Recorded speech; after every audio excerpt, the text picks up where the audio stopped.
Hello student, good evening to all of you. Welcome to my YouTube channel BSc Bio वाला। तो दोस्तों, आज हम आपके लिए लेकर आए हैं BSc थर्ड सेमेस्टर की क्लासेस। इस क्लास में हम जो जूलॉजी का सिलेबस है वो आपसे डिस्कस करेंगे और एक जनरल इंट्रोडक्शन के बारे में आपको बताएंगे। तो दोस्तों आइए देखते हैं हमारा जूलॉजी का सिलेबस क्या है। तो आपको सिलेबस तो पता ही होगा क्या क्या है, एक बार हम फिर से आपको बता देते हैं।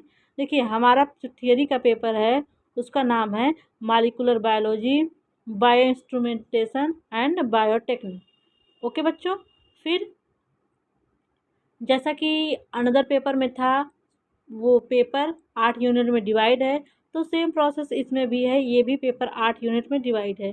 तो आप देख सकते हैं ये पेपर 8 यूनिट में डिवाइड है। तो फर्स्ट यूनिट में हमको क्या पढ़ना है? फर्स्ट यूनिट में हमको पढ़ना है प्रोसेस ऑफ ट्रांसक्रिप्शन। क्या पढ़ना है? Process of transcription. इस यूनिट में हमको क्या क्या पढ़ना है? Fine structure of gene, DNA polymerase, transcription factor and machinery, formation of initiation complex, initiation, elongation and termination of transcription in prokaryote and eukaryote. Second unit में हमको क्या पढ़ना है? Process of translation. इसमें प्रोसेस ऑफ ट्रांसलेशन पढ़ना है, जो कि ट्रांसलेशन का मतलब mRNA से कैसे प्रोटीन बनता है। इसमें जेनेटिक कोड के बारे में पढ़ना है, ribosome, factor involve in translation, translation में कौन कौन से फैक्टर इन्वॉल्व हैं, amino acylation of tRNA, tRNA identification, amino acylation of tRNA synthetase, initiation मतलब प्रोटीन सिंथेसिस में जो इनिशिएशन होता है, elongation, termination of translation in prokaryote and eukaryote. Next unit में हमको रेगुलेशन ऑफ जीन पढ़ना है, जिसमें रेगुलेशन ऑफ जीन में हम लोग को gene expression in eukaryotic, prokaryotic में लैक ओपरन एंड ट्रिप्टोफान पढ़ना है इन यूकोलाई। और जीन रेगुलेशन इसमें हमको प्रोकैरियोट में पढ़ना है ट्रिप्टोफान एंड लैकोपरान, ये दोनों ओपरान पढ़ना है मॉडल। और सेकंड जो है regulation of gene expression in eukaryotic, role of chromatin in gene expression. फिर नेक्स्ट है regulation at transcriptional level, post transcriptional modification, capping, splicing and polyadenylation. ठीक, इसके बाद हमको पढ़ना है आरएनए एडिटिंग। क्या पढ़ना है? RNA editing. नेक्स्ट में हमको क्या पढ़ना है? Regulation of gene expression second. इसमें पढ़ना है regulation of gene expression in eukaryote, regulation at transcription level. और नेक्स्ट है पोस्ट ट्रांसक्रिप्शनल मॉडिफिकेशन, इसमें प्रोटीन फोल्डिंग ईटीसी। और नेक्स्ट क्या है? Intracellular protein degradation. नेक्स्ट है gene silencing, RNA interference. Next है नेक्स्ट यूनिट क्या है? Principle and type of microscope. इसमें principle of microscopy and application है। और नेक्स्ट क्या है? टाइप्स ऑफ माइक्रोस्कोप, इसमें light microscopy, dark field microscopy, फिर कंट्रास्ट माइक्रोस्कोपी। नेक्स्ट थर्ड में हमको क्या पढ़ना है? Fluorescence microscopy, confocal microscopy, electron microscopy. और सिक्स यूनिट क्या है? Centrifugation and chromatography. क्या क्या? Centrifugation and chromatography. इसमें types of centrifugation, light speed and ultra centrifugation. और टाइप ऑफ रोटेटर इसमें पढ़ना है, principle and type of chromatography, paper chromatography, ion exchange और जेल फिल्ट्रेशन, एचपीसीएल, अफिनिटी हमको पढ़ना है। फिर नेक्स्ट यूनिट में हमको स्पेक्ट्रोफोटोमीटर एंड बायोकेमिकल टेक्निक पढ़ना है। और हमारा नेक्स्ट क्या है? 8वां unit molecular technique. Molecular technique में हमको जेल इलेक्ट्रोफोरेसिस हो गया, DNA sequencing, DNA fingerprinting, RFLP, polymerase chain reaction that is PCR, फिर detection of protein, phage, ELISA, western blotting. ठीक है, तो हमने आपको ओवरऑल जो जूलॉजी का सिलेबस है उसके बारे में बता दिया है। तो आप सिलेबस को नोट कर लें कॉपी के फर्स्ट पेज पर। आइए एक हम लोग जो ये मॉलिक्यूलर बायोलॉजी है क्या, इसके बारे में जानते हैं। और इसके बाद हम इंट्रोडक्शन वाला लेक्चर करेंगे। और एक बात ध्यान रखिए, इंट्रोडक्शन वाला लेक्चर बहुत ही इंपॉर्टेंट है। इंट्रोडक्शन को आपको बहुत ही ध्यान से पढ़ना है। कैसे पढ़ना है? ध्यान से। अगर आप इंट्रोडक्शन समझ गए तो मॉलिक्यूलर जेनेटिक्स में आपको जो ट्रांसक्रिप्शन पढ़ना है, ट्रांसक्रिप्शन का मतलब mRNA का फॉर्मेशन, उसके बाद जो आपको प्रोटीन पढ़ना है, ट्रांसलेशन, प्रोटीन सिंथेसिस, ये आपको बहुत ईजी ढंग से समझ में आएगा। तो पहला जो इंट्रोडक्शन वाला लेक्चर ये आपके माइंड में पूरा एक इम्प्रिंट बनाएगा, ब्लूप्रिंट बनाएगा। तो आपको बहुत अच्छे से और बहुत ध्यान से एक एक पॉइंट को पढ़ना है और नोट करना है। ठीक है बच्चों, तो आइए देखते हैं मॉलिक्यूलर जेनेटिक्स क्या क्या है।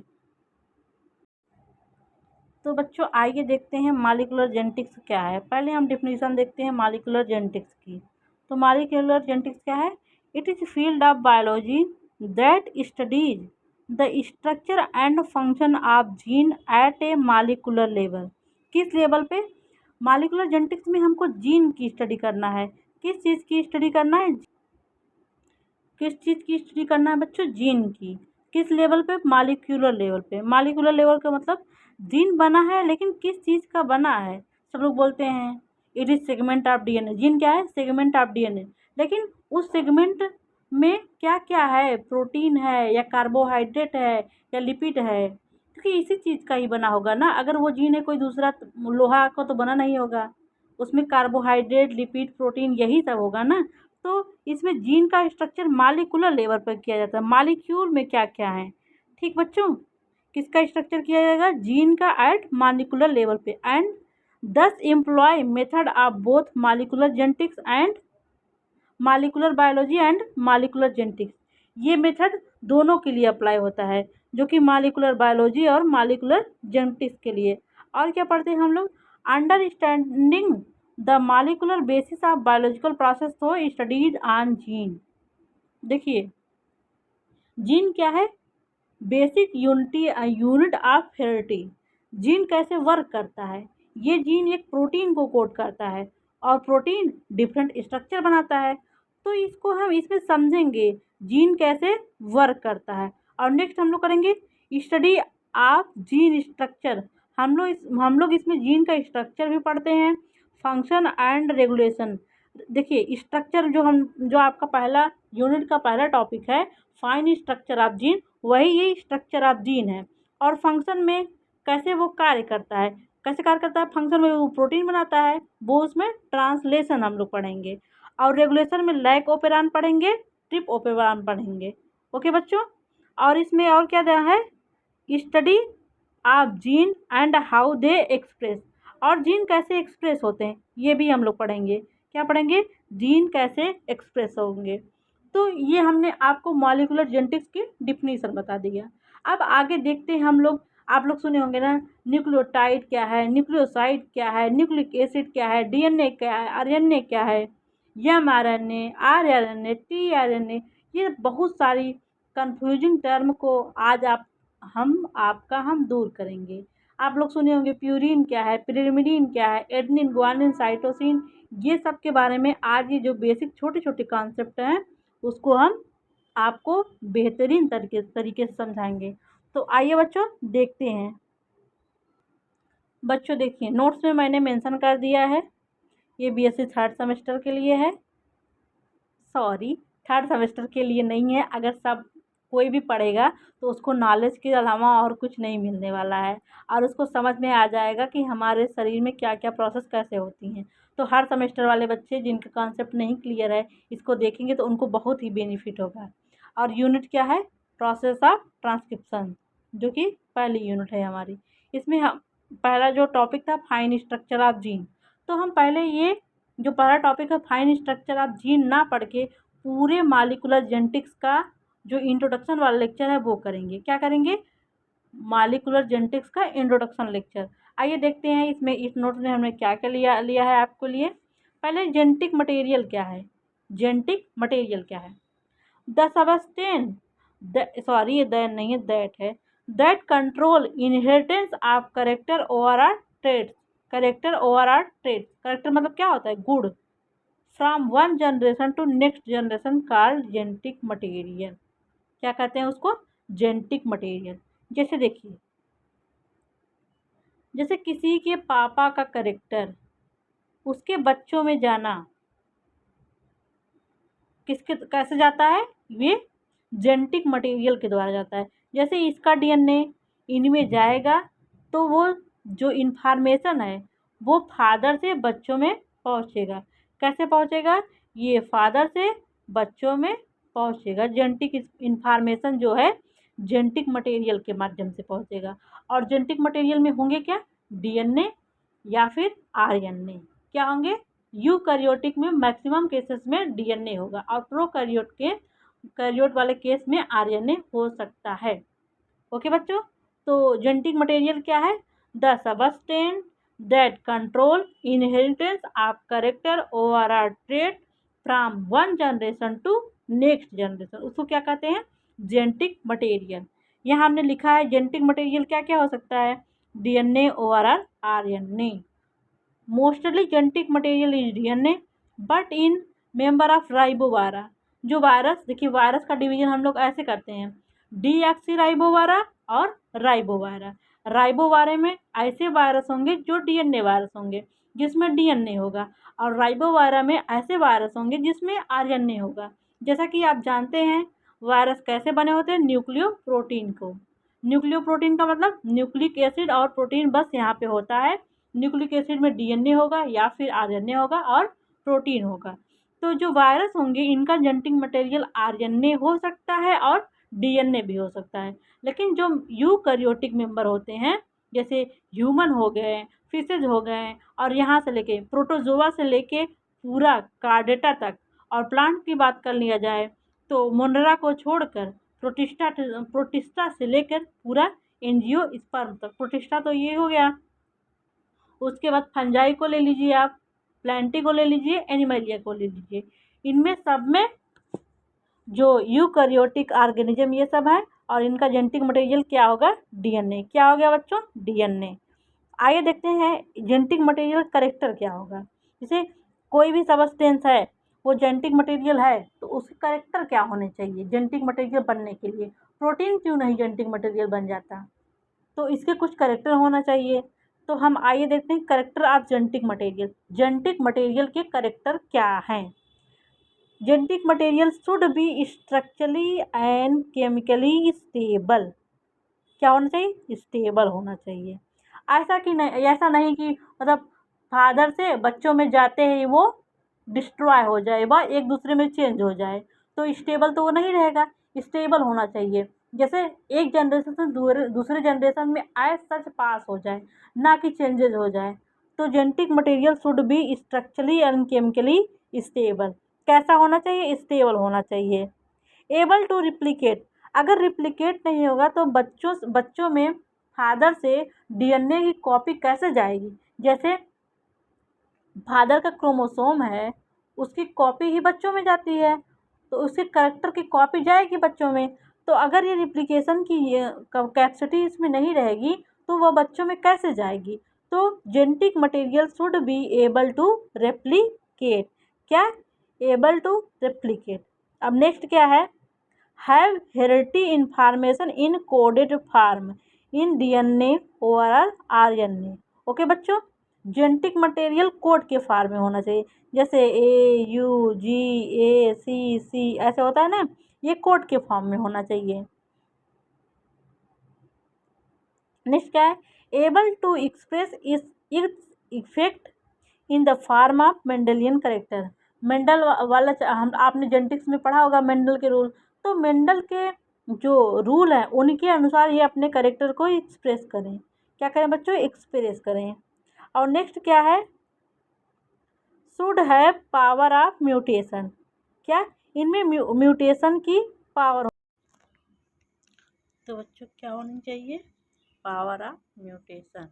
It should have power of mutation because it is necessary for evolution. जैसे नए नए ऑर्गेनिज्म डेवलप्ड होंगे, अगर म्यूटेशन होता है, म्यूटेशन क्या है, sudden change in genotype which alter the phenotype. Geno क्या है, जो जीनोटाइप क्या है उसका जेनेटिक मेकअप, और फिनोटाइप जो हम देख के एक्सटर्नली बता देते हैं। तो अगर म्यूटेशन नहीं होगा तो नए ऑर्गेनिज्म का एवोल्यूशन भी नहीं होगा। तो बच्चों इसमें क्या होना चाहिए, it should have power of mutation. किसकी पावर होनी चाहिए, म्यूटेशन की पावर होनी चाहिए। नेक्स्ट देखते हैं, नोट में हमने क्या दिया है आपको, नोट है Hershey and Chase give unequivocal proof that DNA is genetic material. Unequivocal proof किसने दिया था कि डीएनए जेनेटिक मटेरियल है? Hershey and Chase. और आरएनए के केस में किसने दिया? F Conrad. किसने दिया? F Conrad. अब देखते हैं हम लोग न्यूक्लिक एसिड क्या है। न्यूक्लिक एसिड क्या है? न्यूक्लिक और एसिड, न्यूक्लियस से हो गया न्यूक्लियस और एसिड से हो गया एसिडिक नेचर। इसको न्यूक्लिक एसिड क्यों कहते हैं? क्योंकि ये न्यूक्लियस में प्रेजेंट होता है और इसका नेचर कैसा होता है? एसिडिक। कैसा होता है? एसिडिक। अब देखते हैं न्यूक्लिक एसिड है क्या। तो आपको न्यूक्लिक एसिड का मतलब समझ में आ गया। अब न्यूक्लिक एसिड है क्या? Nucleic acid are highly complex organic acid present in living cell. Highly complex organic acid क्योंकि यह न्यूक्लियोटाइड का बना होता है। न्यूक्लिक एसिड क्या है? Polymer of nucleotide. तो ये कॉम्प्लेक्स है, कॉम्प्लेक्स ऑर्गेनिक एसिड है। ओके, तो ये किस में प्रेजेंट होता है? लिविंग सेल में प्रेजेंट होता है। Nucleic acid first isolated by F Miescher. किसके द्वारा मिसर आइसोलेटेड किया गया? फ्रेडरिक मिसर, जिसको बोलते हैं एफ मिसर। एंड कहाँ से खोजा था इन्होंने? पस सेल से, फ्रॉम पस सेल। और इसको इन्होंने टर्म क्या दिया? न्यूक्लिन। क्या दिया? न्यूक्लिन। पस क्या होता है? जैसे आपको चोट लगी हो और खून बहना बंद हो गया हो तो येलो येलो आता है, वही होता है पस। ठीक, वही होता है plus. It is what actually DNA. जो न्यूक्लिक एसिड को इन्होंने फ्रेडरिक मिसर ने खोजा था वो डीएनए था। क्या था? डीएनए था। और इन्होंने इसको टर्म क्या दिया था? न्यूक्लिन। क्या दिया था? Nuclein. Name nucleic acid due to, इसका नेम क्यों दिया गया?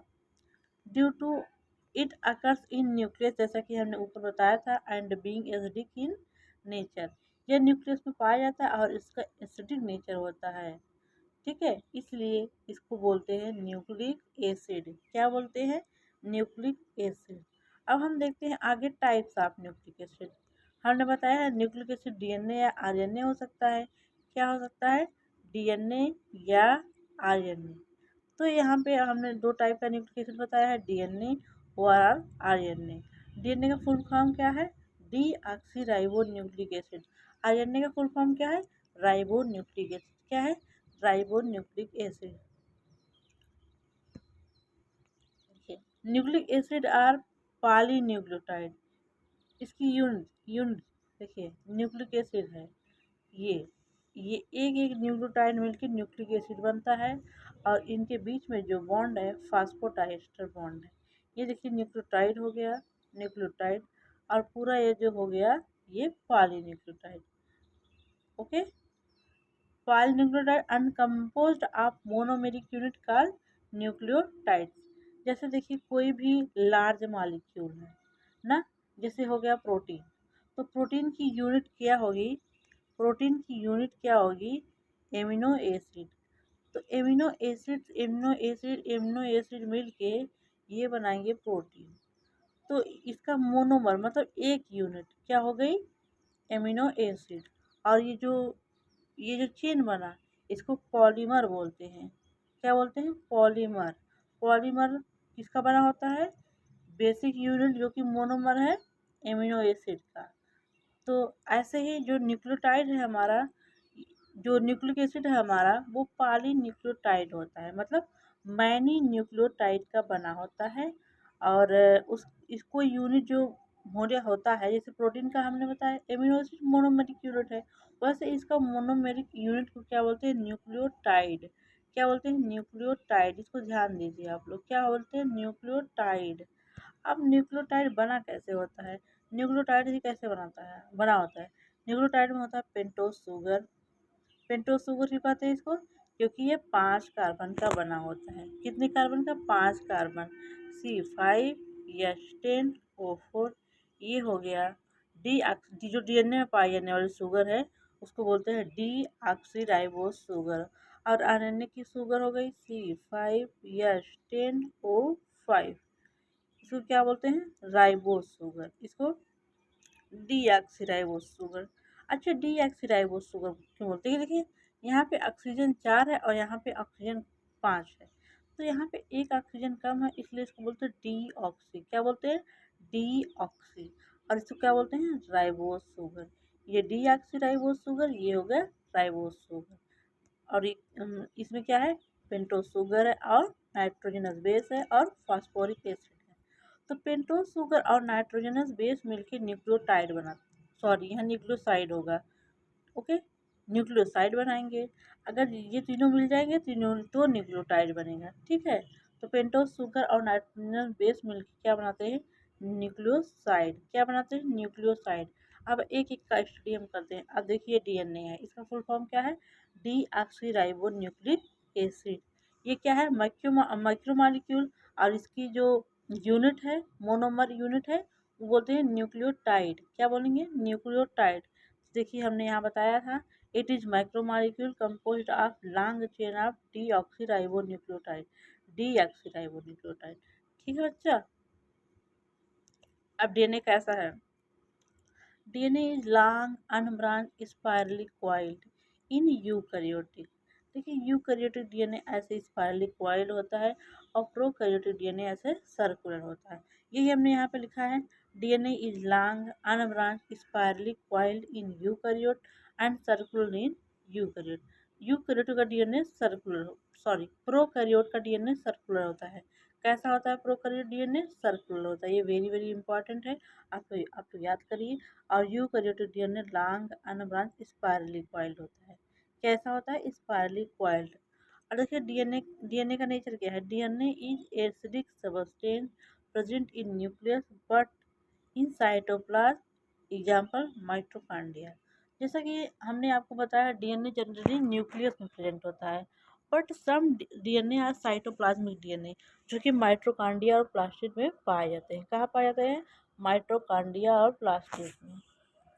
तो डीएनए को सबसे पहले किसने खोजा था, एफ मिसर, सॉरी ये बस एफ है और मिसर है, MEISS किया, एफ मिसर। डीएनए को सबसे पहले किसने खोजा था, ऊपर जो हमने बताया था, जिन्होंने न्यूक्लियन टर्म दिया था, एफ मिसर, MEISSCHER। किस ईयर में, 1869। किस ईयर में, 1869। जो इसका डीएनए टर्म किसने दिया था, डीऑक्सीराइबो न्यूक्लिक एसिड टर्म किसने दिया था इस पॉलीन्यूक्लियोटाइड के लिए, जैकरीज। किसने दिया था, जैकरीज। अब देखिए डीएनए का डबल हेलिकल मॉडल किसने दिया था, डीएनए का डबल हेलिकल मॉडल वाटसन और क्रिक ने दिया था। डबल हेलिकल मॉडल क्या है, इनके अनुसार डीएनए में 2 स्ट्रैंड होंगे जो कि एंटी पैरेलल होंगे, और ये जो डीएनए की थिकनेस है, वो ये थिकनेस 3.4 एंगस्ट्रॉम। कितना, 3.4 एंगस्ट्रॉम। कितना है, 3.4 एंगस्ट्रॉम। ये इसकी थिकनेस है, डायमीटर हो गई। और एक हेलिक्स की लंबाई कितनी थी, 34 एंगस्ट्रॉम। कितनी थी, 34 एंगस्ट्रॉम। और इसमें कितने नाइट्रोजन बेसेस थे, 10। यहाँ पर 10 डंडे थे, ओके बच्चों। जहाँ कम है यहाँ पे 10 थे पूरे, ठीक है। आगे हम लोग देखते हैं, डीएनए क्या है, डीऑक्सीराइबो न्यूक्लियोटाइड मोनोमर से बना है। Each deoxyribo nucleotide chemically compose of following 2 component, nucleoside and phosphoric acid. ये मिलकर न्यूक्लियोटाइड बनाएगा। क्या बनाएगा, न्यूक्लियोटाइड बनाएगा। अब देखते हैं आरएनए का बेसिक स्ट्रक्चर क्या है। आरएनए क्या है, long chain of ribo nucleotide. क्या है, long chain of ribo nucleotide. क्या है बच्चों, long chain of ribo nucleotide. तो आरएनए क्या है बच्चा, क्या है, लॉन्ग चेन ऑफ न्यूक्लियोटाइड। और डीएनए हमने क्या बताया था, long chain of deoxyribo nucleotide. RNA क्या है, पॉलीमर ऑफ राइबो न्यूक्लियोटाइड, और डीएनए क्या है, पॉलीमर ऑफ डीऑक्सीराइबो न्यूक्लियोटाइड। हमने बताया पहले ये क्या था, ये क्या है, पॉलीमर, मतलब मोर देन 1 यूनिट के बने हैं। किसके बने हैं, मोर देन 1 यूनिट के बने हैं। अब जैसे हमने हमने डीऑक्सीराइबो न्यूक्लियोटाइड को बनाया था, वो न्यूक्लियोसाइड और फास्फोरिक एसिड का बना होता है। उसी तरह जो आरएनए है, ये भी न्यूक्लियोटाइड और फास्फोरिक एसिड का बना हुआ है। और जो इसमें न्यूक्लियोसाइड है वो डीऑक्सीराइबोन्यूक्लियोसाइड होगा। क्या होगा? सॉरी, राइबोन्यूक्लियोसाइड होगा। क्या होगा? राइबोन्यूक्लियोसाइड, क्योंकि डीएनए में डीऑक्सीराइबोन्यूक्लियोसाइड था, इसमें राइबोन्यूक्लियोसाइड होगा। क्या होगा? राइबोन्यूक्लियोसाइड। अब हम न्यूक्लियोटाइड, क्या देखिए न्यूक्लियोटाइड के बारे में बताते हैं। इसके पहले एक जनरल हम लोग थोड़ा सा देखते हैं, इसका क्लासिफिकेशन किस तरह डीएनए आरएनए किस तरह बना हुआ है। ये देखिए डीएनए हो या आरएनए, वो किसका बना होगा, किसका पॉलीमर होगा? न्यूक्लियोटाइड। अगर डीएनए होगा तो डीऑक्सीराइबोन्यूक्लियोटाइड, आरएनए होगा तो राइबोन्यूक्लियोटाइड। क्या होगा? राइबोन्यूक्लियोटाइड। जैसे मान लीजिए डीएनए और आरएनए का हमने हाइड्रोलिसिस किया। हाइड्रोलिसिस मतलब वाटर ऐड किया। क्या ऐड किया? H2O ऐड किया। तो डीएनए या आरएनए हो वो ब्रेक हो जाएंगे राइबोन्यूक्लियोटाइड में, सॉरी, ब्रेक होंगे न्यूक्लियोटाइड में। वो डीऑक्सीराइबोन्यूक्लियोटाइड भी हो सकता है या फिर राइबोन्यूक्लियोटाइड हो। क्या हो सकता है? डीऑक्सीराइबोन्यूक्लियोटाइड और राइबोन्यूक्लियोटाइड। अब ये जो न्यूक्लियोटाइड है इसका हम फर्दर अगर हाइड्रोलिसिस करेंगे न्यूक्लियोटाइड का, बस ठीक है, न्यूक्लियोटाइड का फर्दर ऑक्सीडेशन करेंगे तो ये ब्रेक होगा न्यूक्लियोसाइड और फास्फोरिक एसिड। अगर डीएनए होगा तो डीऑक्सीराइबोन्यूक्लियोसाइड, आरएनए होगा तो राइबोन्यूक्लियोसाइड। और ये फास्फोरिक एसिड क्या है? H3PO4। क्या है? H3PO4। ये तो कॉमन है दोनों में। अब राइबोन्यूक्लियोसाइड बना किसका होता है?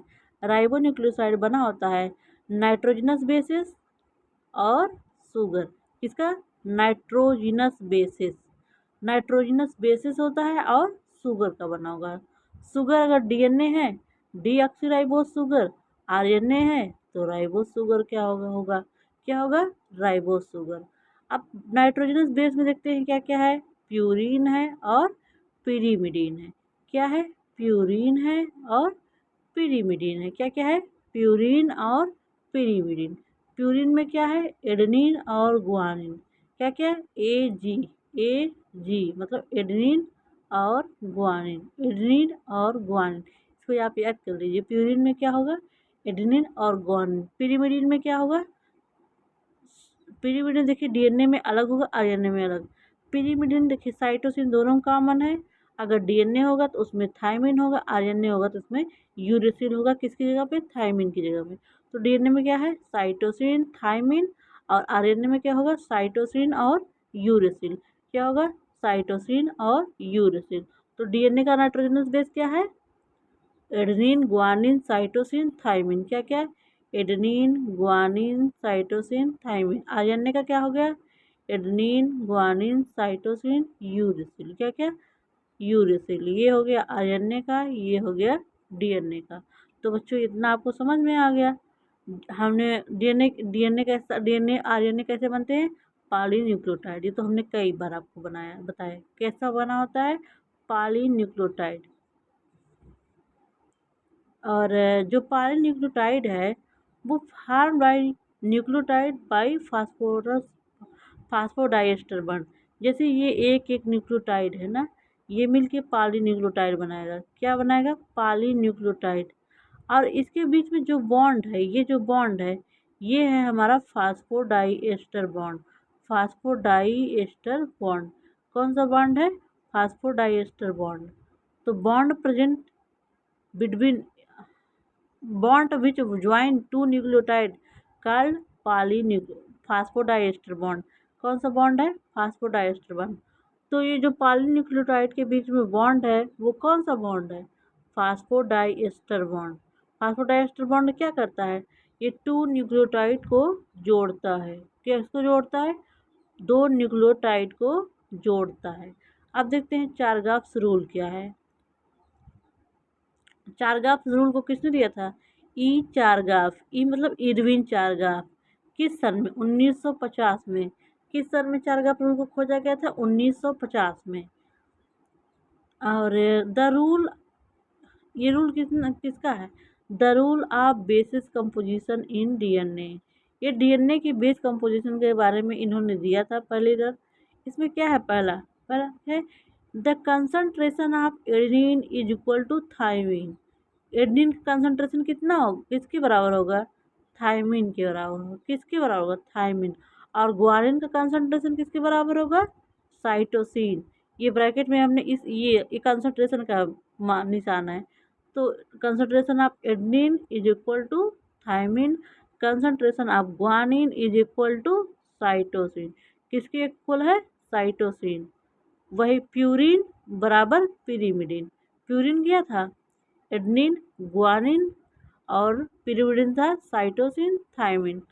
तो एडेनिन और ग्वानिन बराबर साइटोसिन प्लस थायमिन, प्यूरिन बराबर पिरिमिडिन। क्या, प्यूरिन बराबर पिरिमिडिन। ठीक है। इसमें ये amount of adenine, ADENIN, adenine is equal to amount of thymine, जैसा कि हमने ऊपर बताया था, और amount of guanine is equal to amount of cytosine. क्या, साइटोसिन। तो अमाउंट ऑफ एडेनिन किसके बराबर होगा, अमाउंट ऑफ थायमिन के। और अमाउंट ऑफ ग्वानिन किसके बराबर होगा, अमाउंट ऑफ साइटोसिन के। अगर DNA रहेगा तो उसमें थायमिन हो गया, अगर RNA रहेगा तो वहाँ पे यूरेसिल वगैरह हो जाएगा। A बराबर U हो जाएगा RNA के केस में, और A बराबर T हो गया DNA के केस में। A बराबर T हो गया DNA के केस में। A बराबर U मतलब यूरेसिल हो गया RNA के केस में। किस केस में, RNA के केस में।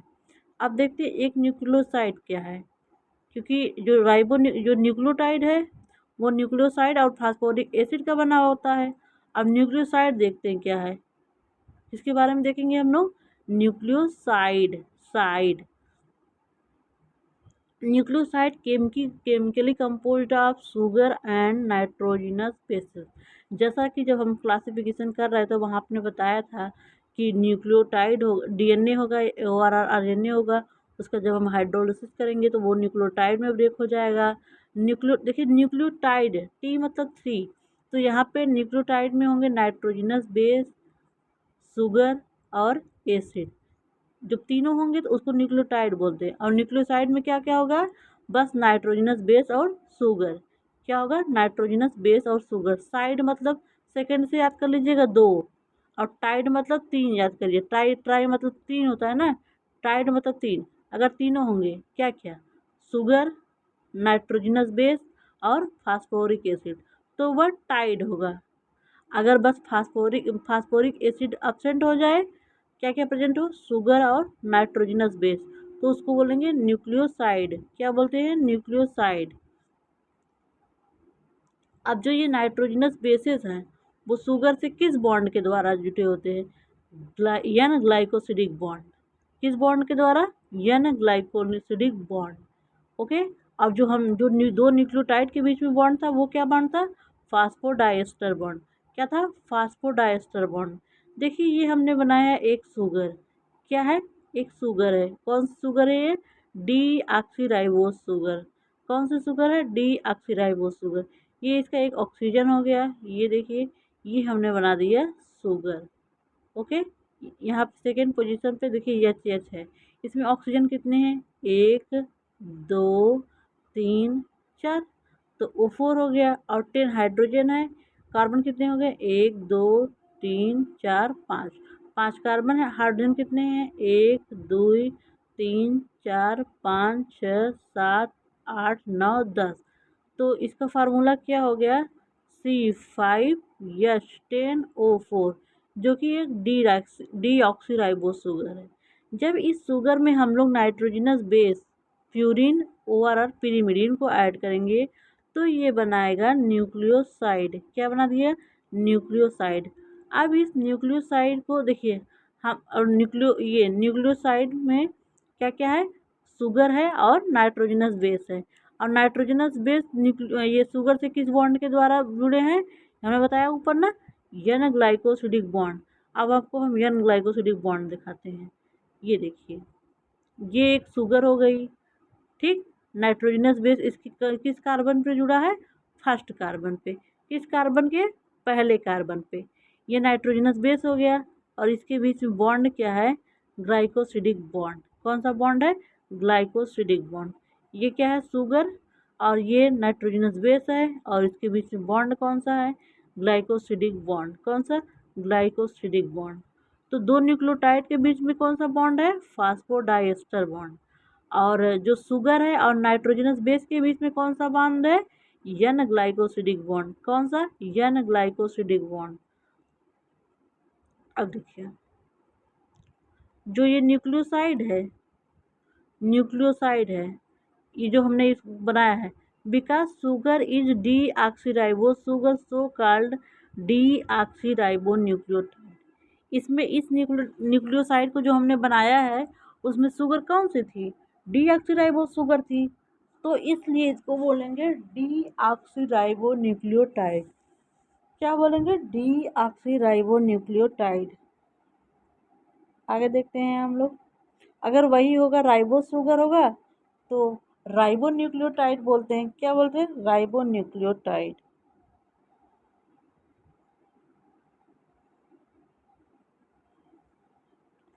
ये देखिए, ये हमने डी न्यूक्लियोसाइड बनाया है।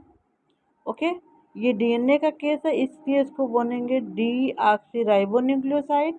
अगर आरएनए के केस होता तो राइबो न्यूक्लियोसाइड बोलते हैं। क्या बोलते हैं? Ribo nucleoside. अब ये न्यूक्लियोसाइड मिलके फास्फोरिक एसिड के साथ मिलके क्या बनाएगा? न्यूक्लियोटाइड। क्या बनाएगा? न्यूक्लियोटाइड। तो ये न्यूक्लियोसाइड हो गया और फास्फोरिक एसिड हो गया, क्या बनाया? न्यूक्लियोटाइड। देखिए, हमने न्यूक्लियोटाइड का स्ट्रक्चर आपको दिखाया है। ये देखिए, शुगर हो गई, पेंटोस शुगर हो गया, ये नाइट्रोजनस बेस हो गया जो कि एन ग्लाइकोसिडिक के बॉन्ड के द्वारा जुड़ा है। नाइट्रोजनस बेस किस पे जुड़ा होता है? कार्बन नंबर 1 पे। और ये फास्फोरस कहाँ जुड़ा होता है? कार्बन नंबर 5 पे। ये देखिए फास्फोरस, और फास्फोरस के बीच में बॉन्ड कौन सा है? फास्फोइस्टर बॉन्ड। कौन सा बॉन्ड है? फास्फोइस्टर बॉन्ड। देखिए, हम एक शुगर को आपको बना लेते हैं, दिखाते हैं बना के। जगह कहाँ मिले? यहाँ पे। ये देखिए, ऑक्सीजन, ये ये ये ये ये, ठीक है। ये यहाँ पे एच हो गया, यहाँ पे ओ एच, यहाँ पे एच, यहाँ पे एच, यहाँ पे एच, एच ओ एच, यहाँ पे एच हो गया, ये CH2O एच। ये कार्बन नंबर 1 हो गया, carbon number 2, carbon number 3, carbon number 4, carbon number 5। तो यहाँ पे क्या जुड़ेगा? नाइट्रोजनस बेस जुड़ेगा। कौन सा बॉन्ड बनाएगा? एन ग्लाइकोसिडिक बॉन्ड बनाएगा। इस कार्बन नंबर 5 पे OH को हटा के यहाँ पे जुड़ेगा फास्फेट। कौन सा बॉन्ड बनेगा? फास्फोएस्टर बॉन्ड। कौन सा? फास्फोएस्टर बॉन्ड। ठीक है बच्चों, तो देखिए, ये एक राइबोन्यूक्लियोटाइड हमने आपको दिखाया है। ओके, ये नाइट्रोजनस बेस हो गया, ग्लाइकोसिडिक बॉन्ड के द्वारा जुड़ा है। ये शुगर हो गई, ये हो गया फास्फोरस, और इसके बीच में बॉन्ड हो गया फास्फोडाइएस्टर बॉन्ड। कौन सा बॉन्ड? फास्फोडाइएस्टर बॉन्ड। ये हमने आपको यहाँ पे ये शुगर कौन सी थी? Deoxyribose sugar. तो हमारी जो न्यूक्लियोटाइड बना है, डी ऑक्सीराइबो न्यूक्लियोटाइड। कौन सी न्यूक्लियोटाइड बना है? Deoxyribo nucleotide. इसे ऐसे ही हम लोग देखते हैं राइबो न्यूक्लियोटाइड। इसमें आरएनए की जो शुगर होगी, राइबोस शुगर होगी। राइबोस शुगर का फार्मूला क्या होगा? C5H10O4। क्या होगा? C5H10O4। और डी ऑक्सीराइबोस शुगर का फार्मूला क्या था? C5H10O4। क्या था? C5H10O4। क्या था? C5H10O4। ये देखिए, ये ये हमने कौन सी शुगर बनाएंगे? Ribose sugar. कौन सा? देखिए, राइबोस शुगर जो होगा और डी ऑक्सीराइबोस शुगर होगा। जो डी ऑक्सीराइबोस शुगर में हमने यहाँ दोनों एच, दो एच दिखाया था। यहाँ पे भी एच था, यहाँ पे भी एच था, लेकिन यहाँ डी ऑक्सीराइबोस शुगर में यही ओ एच एक्स्ट्रा है। ये देखिए, एच एक्स्ट्रा है, ओ एच तो था ही, ओ एक्स्ट्रा है, इसलिए O5 हो जाता है यहाँ पे। O5 था यहाँ पे, और यहाँ पे यही ओ को हटा दिया जाता है, इसलिए इसको बोलते हैं डी ऑक्सी। ये शुगर हो गई, ये नाइट्रोजनस बेस हो गया, ये ग्लाइकोसिडिक बॉन्ड हो गया। ओके, ये एच है बस, ये एच। और यहाँ पे CH2OH, यहाँ से फास्फेट जुड़ा है तो फास्फोडाइएस्टर बॉन्ड हो गया। ये हो गया राइबो न्यूक्लियोटाइड। क्या हो गया? Ribo nucleotide. ठीक, अब हॉट स्पॉट क्या क्या है? Main difference between ribose and deoxyribose sugar is at carbon number 2। देखिए, हमने आपको जैसा कि यहाँ बताया, ये कार्बन नंबर 2 है। कहाँ? ये कार्बन नंबर 2 है, यहाँ पे H और OH है, और ये कौन सी शुगर है? राइबोज शुगर है। अब आपको हम डीऑक्सीराइबोज शुगर दिखाते हैं। देखिए, डीऑक्सीराइबोज शुगर है, कार्बन नंबर 2 पे देखिए, यहाँ पे दोनों ही H है। तो मेन डिफरेंस कहाँ है? कार्बन नंबर 2 पे। कहाँ है? कार्बन नंबर 2 पे। डीऑक्सीराइबोज शुगर में, राइबोज शुगर में किस किस पर डिफरेंस है? कार्बन नंबर 2 पे। In deoxyribose sugar OH group is absent. कौन सा? OH ग्रुप एब्सेंट होता है। और नेक्स्ट हमारा हॉट स्पॉट क्या है? Nitrogenous base joint with sugar at carbon number 1। किस कार्बन पे हमने नाइट्रोजनस बेस को जोड़ा था? कार्बन नंबर 1 पे। और कौन सा बॉन्ड था? N glycosidic bond. कौन सा? N glycosidic bond. जो फास्फेट किस शुगर पे किस कार्बन पे ज्वाइंट था? 5वें। और बॉन्ड कौन सा था? फास्फोइस्टर बॉन्ड। दिखा देते हैं आप लोगों को। देखिए, ये कार्बन नंबर 1 है, इस पे कौन सी ये नाइट्रोजनस बेस की ज्वाइंट हुआ है, और कौन सा बॉन्ड है? Glycosidic bond. और देखिए, फास्फेट कार्बन नंबर 5 पे ज्वाइंट है, कौन सा बॉन्ड है? फास्फोइस्टर बॉन्ड। कौन सा? फास्फोइस्टर बॉन्ड। ये हमने जनरल स्ट्रक्चर दिखाया। देखिए, पेंटोज शुगर, ओके, ये फास्फोरिक एसिड, कौन सा बॉन्ड? फास्फोइस्टर बॉन्ड। और नाइट्रोजनस बेस ग्लाइकोसिडिक बॉन्ड। अगर ये पेंटोज शुगर में डीऑक्सी वाला होगा, डीऑक्सीराइबोज शुगर, तो जो ये न्यूक्लियोटाइड बनेगा, डीऑक्सीराइबो न्यूक्लियोटाइड।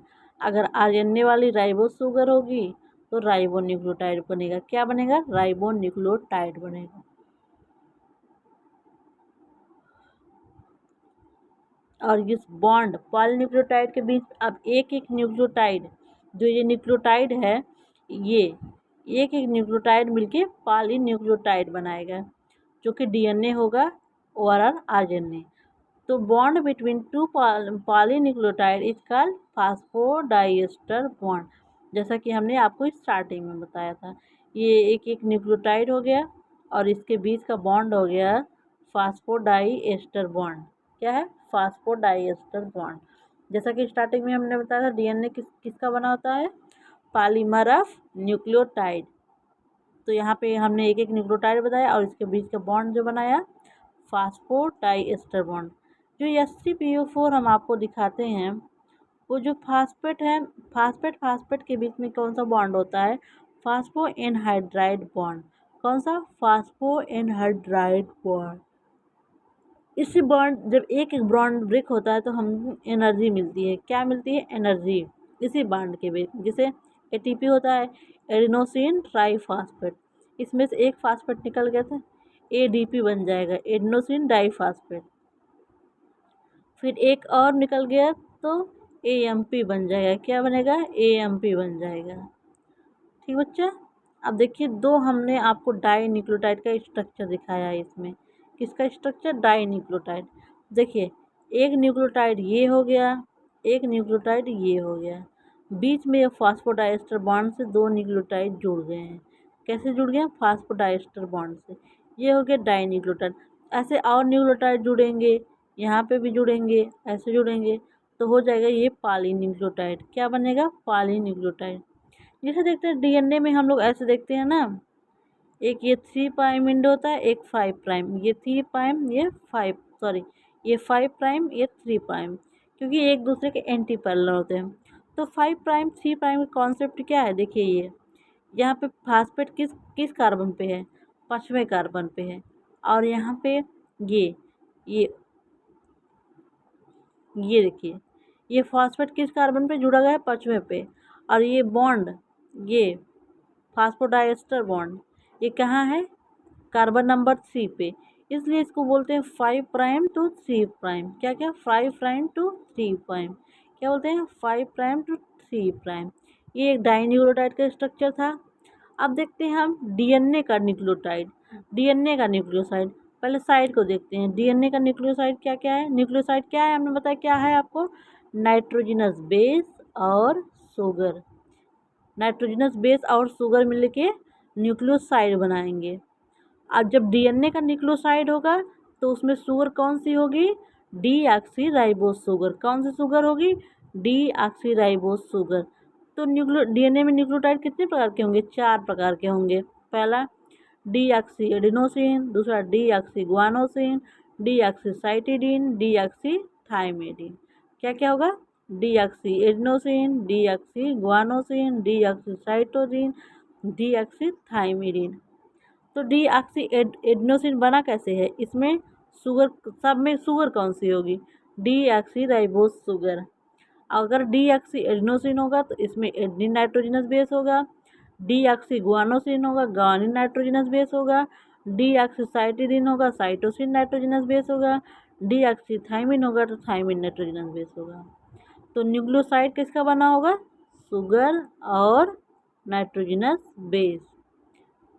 तो डीऑक्सी एडिनोसिन में डीऑक्सी शुगर होगा प्लस एडेनिन होगा, डीऑक्सी गुआनोसिन में डीऑक्सी शुगर होगा प्लस गुआनिन होगा, डीऑक्सीसाइटिडीन में डीऑक्सी शुगर और प्लस साइटोसिन होगा, डीऑक्सीथाइमिडीन में डीऑक्सी शुगर होगा और थाइमिन होगा। तो न्यूक्लियोसाइड पता हो गया आपको डीएनए का। अब न्यूक्लियोसाइड अब आरएनए का देखते हैं। किसका देखते हैं, आरएनए का। इसको बोलते हैं, पहला है adenosine, guanosine, cytidine, uridine. Adenosine में इसकी शुगर कौन सी होगी, राइबोस शुगर। एडिनोसिन में शुगर कौन सी होगी, राइबोस शुगर। और नाइट्रोजन बेस कौन सा होगा, एडेनिन। गुआनोसिन में कौन सी शुगर होगी, ribose sugar plus guanine. Cytidine में शुगर कौन सी होगी, ribose sugar plus cytosine. Uridine में राइबोस शुगर प्लस यूरिडीन। इसमें शुगर कौन सी होगी, राइबोस शुगर, जो कि कॉमन है। अगर एडिनोसिन है तो उसमें एडेनिन होगा, गुआनोसिन होगा तो गुआनिन होगा, साइटिडीन होगा साइटोसिन होगा, यूरिडीन होगा तो यूरोसिल होगा। क्या होगा, यूरोसिल। अब न्यूक्लियोटाइड देखते हैं। हमने न्यूक्लियोसाइड देख लिया, डीएनए का भी देख लिया, आरएनए का भी देख लिया। अब न्यूक्लियोटाइड टाइड टाइड तीन तीन टाइड देखते हैं। न्यूक्लियोटाइड किसका बना होगा, ये न्यूक्लियोसाइड का और फास्फोरिक एसिड का। तो डीएनए का न्यूक्लियोटाइड क्या है, deoxy adenylic acid, or deoxy adenosine monophosphate. Next क्या है, डीऑक्सी गुआनिलिक एसिड, ये deoxy guanosine monophosphate. Deoxycytidic acid या डीऑक्सीसाइटिडिन मोनोफास्फेट। डीऑक्सीथाइमिडिक एसिड या डीऑक्सीथाइमिडिन मोनोफास्फेट। अब न्यूक्लियोटाइड ऑफ आरएनए दिखते हैं। क्या देखते हैं हम लोग, न्यूक्लियोटाइड ऑफ आरएनए के बारे में देखते हैं। तो जो इसका 4 प्रकार का होगा, adenylic acid, guanylic acid, cytidic acid, uridylic acid. तो एडिनिलिक एसिड में क्या होगा, एडिनिलिक एसिड को भी एडिनोसिन मोनोफास्फेट कहते हैं, गुआनिलिक एसिड गुआनोसिन मोनोफास्फेट भी कहते हैं, साइटिडिक एसिड साइटोसिन मोनोफास्फेट, और यूरिडिलिक एसिड को यूरिडिन मोनोफास्फेट। क्या बोलते हैं, यूरिडिन मोनोफास्फेट। देखिए अगर यही इसमें एक फास्फेट होगा तो मोनोफास्फेट, अगर 2 फास्फेट होगा डाईफास्फेट, 3 फास्फेट होगा एटीपी, वही 3 फास्फेट वाला एटीपी होता है, एडेनोसिन ट्राईफास्फेट। क्या होता है, एडेनोसिन ट्राईफास्फेट। तो हमने ओवरऑल यहाँ पे आपको न्यूक्लियोटाइड जो कि डीएनए और आरएनए के बारे में हमने आपको डिटेल स्टडी करवाया है। नेक्स्ट लेक्चर में हम लोग क्लासिफिकेशन ऑफ आरएनए पढ़ेंगे, ठीक है बच्चों। उसके बाद हम आपको टाइप्स ऑफ आरएनए बताएंगे, आरएनए कितने प्रकार का होता है। उसके बाद आपको हम बताएंगे फिर फाइन स्ट्रक्चर ऑफ जीन। क्या बताएंगे, फाइन स्ट्रक्चर ऑफ जीन। तो बच्चों आपको तो समझ में आ गया हमने आपको क्या क्या बताया, एक बार आपको हम रिवाइज करवा देते हैं।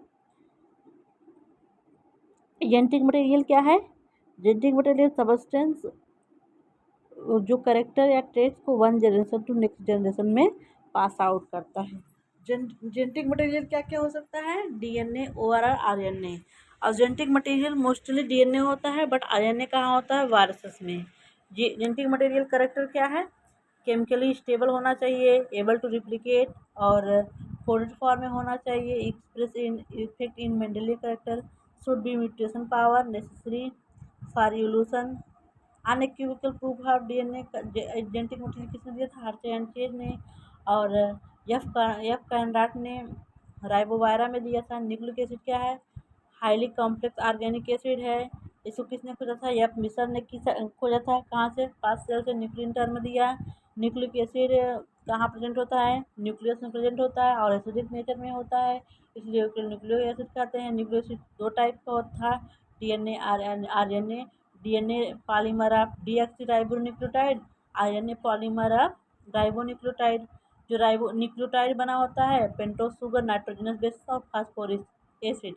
ओके, पेंटोज शुगर और नाइट्रोजनस बेस मिलकर न्यूक्लियोटाइड साइड बनाते हैं। क्या बनाते हैं, न्यूक्लियोसाइड बनाते हैं। और ये तीनों मिलके न्यूक्लियोटाइड बनाते हैं। डीएनए का क्या मोनोमर होगा, डीऑक्सीराइबोन्यूक्लियोटाइड। क्या होगा, डीऑक्सीराइबोन्यूक्लियोटाइड। और ये डीएनए कैसा होता है, यूकैरियोट में स्पाइरली क्वाइल्ड और प्रोकैरियोटिक में सर्कुलर होता है। डीएनए एसिडिक होता है, न्यूक्लियस में जनरली पाया जाता है, बट प्लास्टिड और माइटोकॉन्ड्रियल डीएनए साइटोप्लाज्मिक डीएनए होते हैं। डीएनए को किसने खोजा था, एफ मिसर ने खोजा था। एफ मिसर होगा यहाँ पे, एफ मिसर होगा। और डीएनए टर्म किसने दिया था, जैकरिस ने टर्म दिया था। Double helical model of DNA किसने दिया था, वाटसन ऑफ किसने दिया था। डीएनए किसका पॉलीमर है, डीऑक्सीराइबोन्यूक्लियोटाइड का पॉलीमर है। राइबोन्यूक्लियोटाइड किसका बना होता है, राइबोन्यूक्लियोसाइड ऑफ फास्फोरिक एसिड से। और ये साइड जो साइड मतलब सेकेंड, वो किसका बना होगा, नाइट्रोजनस बेस और पेंटोज शुगर का बना होगा। आरएनए भी क्या होगा, ये पॉलीमर किसका होगा, राइबोन्यूक्लियोटाइड का। किसका, राइबोन्यूक्लियोटाइड का। और राइबोन्यूक्लियोटाइड किसका बना होगा, न्यूक्लियोसाइड और फास्फोरिक एसिड का। न्यूक्लियोटाइड देखिए, अब डीएनए आरएनए का देखिए, अगर हम लोग हाइड्रोलिसिस करेंगे तो ये न्यूक्लियोटाइड में ब्रेक हो जाएगा। न्यूक्लियोटाइड का फर्दर ऑक्सीडेशन करेंगे, सॉरी हाइड्रोलिसिस करेंगे, ये न्यूक्लियोसाइड और फास्फोरिक एसिड में ब्रेक हो जाएगा। न्यूक्लियोसाइड में क्या क्या होगा, नाइट्रोजनस बेस होगा और शुगर होगा। शुगर में डीएनए होगा डीऑक्सीराइबोस शुगर, और आरएनए होगा तो राइबोस शुगर होगा। ये नाइट्रोजनस बेस में प्यूरिन होगा, एडेनिन ग्वानिन और pyrimidine साइटोसिन थाइमिन यूरेसिल। और यूरेसिल कहाँ होगा, डीएनए में होगा। अब डीएनए और आरएनए किसका बना होता है, पॉलीन्यूक्लियोटाइड। जो पॉलीन्यूक्लियोटाइड डीएनए और आरएनए क्या है, पॉलीन्यूक्लियोटाइड फॉर्म बाय न्यूक्लियोटाइड। जो न्यूक्लियोटाइड, दो न्यूक्लियोटाइड के बीच में क्या बॉन्ड होता है, फास्फोडाइएस्टर बॉन्ड। चारगाप्स रूल क्या है, concentration of adenine is equal to thymine, guanine cytosine, purine बराबर pyrimidine, प्यूरिन बराबर pyrimidine, ए प्लस जी बराबर सी प्लस टी। न्यूक्लियोसाइड क्या था, नाइट्रोजनस बेस और पेंटोज शुगर। और ये नाइट्रोजनस बेस पेंटोज शुगर से किससे बॉन्ड से जुड़े होते हैं, एन ग्लाइकोसिडिक बॉन्ड। किस बॉन्ड से, एन ग्लाइकोसिडिक बॉन्ड। राइबोन्यूक्लियोटाइड का स्ट्रक्चर हमने यहाँ पे दिखाया। फिर हॉट स्पॉट में हमने बताया क्या क्या बताया आपको, देख लीजिएगा।